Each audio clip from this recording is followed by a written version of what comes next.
Hello, and welcome to Beyond Books, where we talk about books and beyond. I'm your host. I'm Renee, and today I have a review of another banned book. This is number 17 for me for this year, and I'm on my way to 24 banned books in 2024.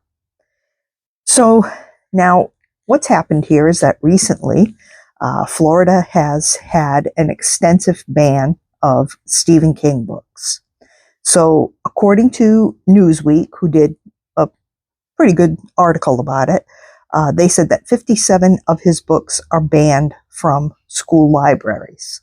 And I'll put a link to this article that I'm referencing in the description box. King had a now infamous WTF response to the ban, which he posted on the site formerly known as Twitter. But now, in addition to that, several major publishers, Penguin Random House, Simon and Schuster, HarperCollins, and three others got together, and they're suing the state of Florida for all of these bans, not just related to the King books, but I think the King books are kind of what finally pushed everything over the edge. So this is, to my knowledge, one of the first times that publishers have gotten involved in this type of thing. So let's see where this goes. Now, in addition to the original 57, apparently other titles of his are also what they say pending review. So that would bring the total now to a possible 98 books that may end up being banned as a result of this. So I'm going to link again that Newsweek article. It's excellent in some ways. It's not really that in-depth, but what I really like about it is that it contains a complete list of the books, and it also has a reference to their current status.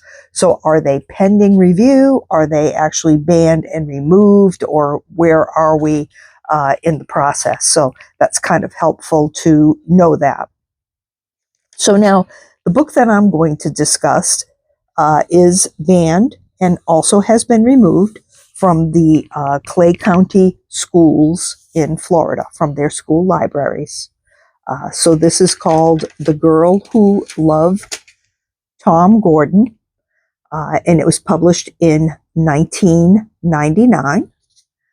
There is a picture of King in the back from 1999 with his Red Sox t-shirt, looking to put one over the fence. So not sure he can do that, but who knows? Maybe he can.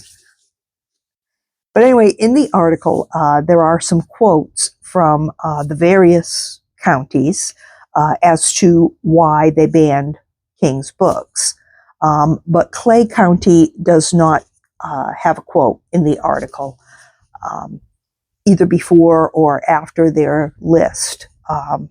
But all of the reasons given by the other counties are just really general. Such as basically just quoting the law that they're following or think they're following by banning the books. So it's really difficult to get a grasp on what's going on, especially with such a large quantity being banned all at once.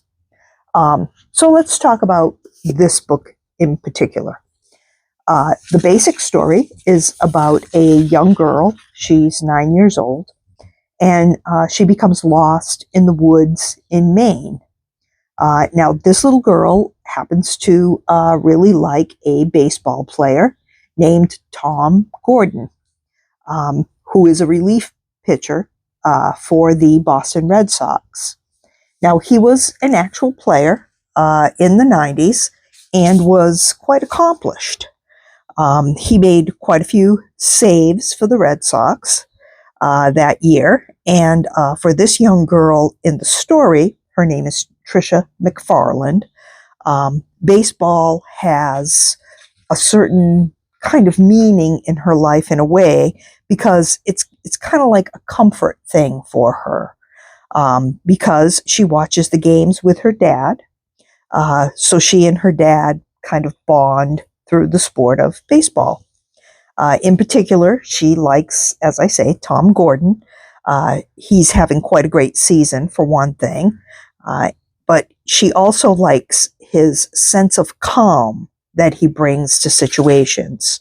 So seeing him play makes her feel confident that her team can win.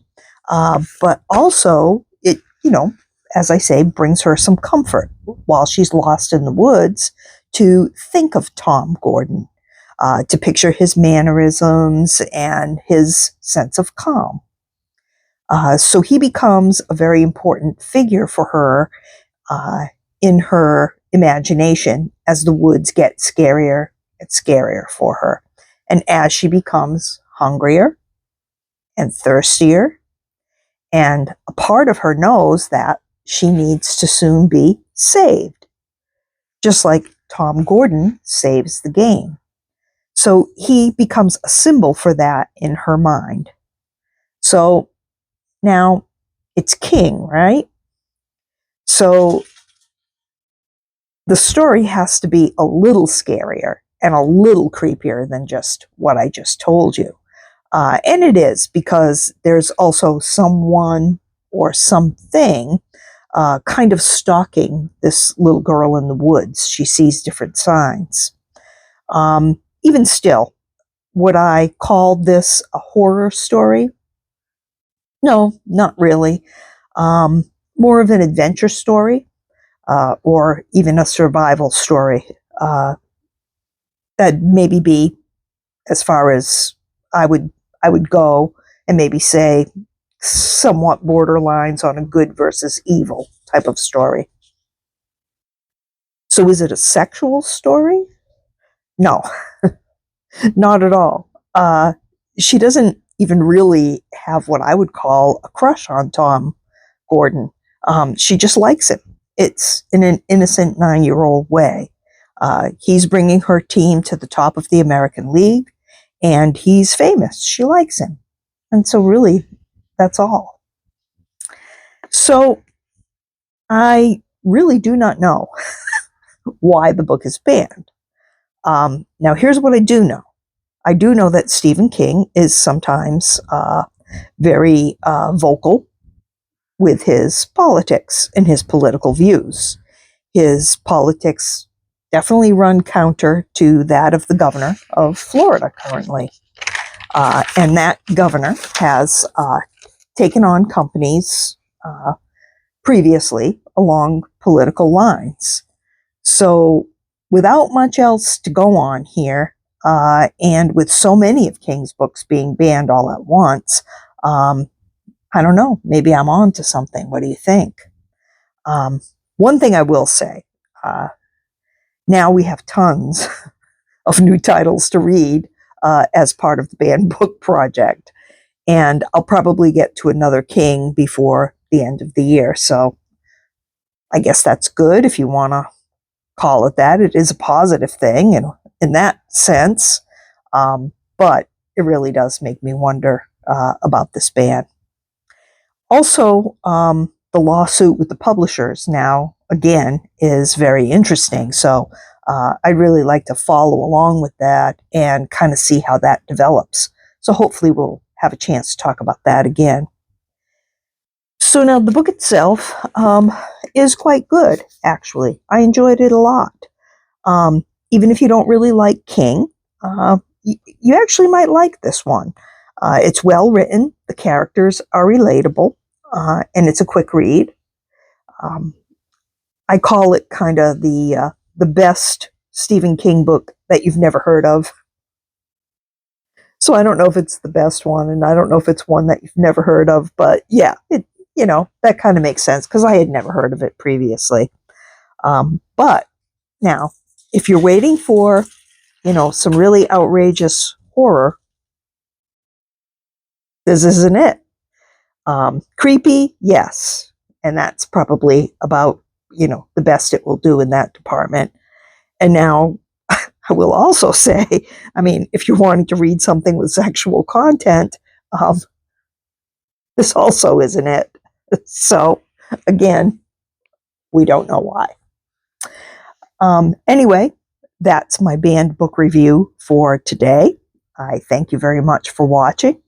And don't forget to like, subscribe, and have a great day.